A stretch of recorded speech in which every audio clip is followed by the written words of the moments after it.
L'œuvre d'Edgar Degas, Un bureau de coton à la Nouvelle-Orléans, est un véritable symbole du musée des Beaux-Arts. Cette œuvre majeure est sollicitée par les plus grands musées du monde.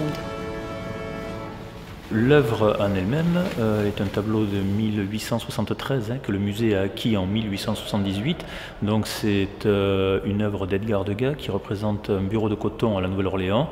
Et bien sûr, à son époque, à l'époque de son acquisition, on ne savait pas qu'elle allait devenir, avec le temps, l'œuvre la plus importante du musée.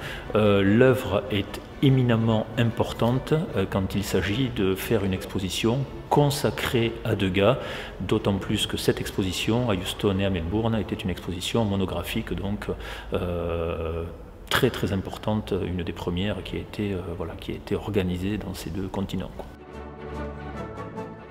La caisse que l'on vient de voir, c'est une caisse qui a été fabriquée donc spécifiquement pour cette œuvre. C'est une caisse que l'on a conservée parce que c'est un tableau qui a vocation à voyager, et c'est une caisse qui est qu'on appelle climatique, qui est hautement isolée, qui est isolée bien sûr anti-choc, mais qui est surtout isolée contre les variations climatiques, parce qu'elle est susceptible aussi de dans des frettes, quand par exemple elle est prêtée en Australie ou aux États-Unis, dans des régions du Sud,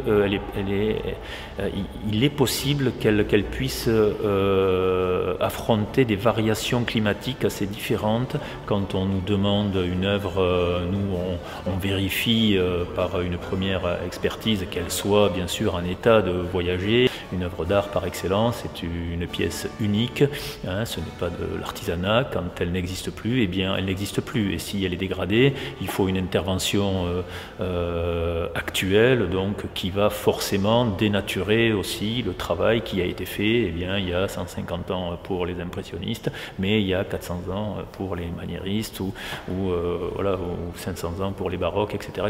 Donc c'est toujours très très délicat.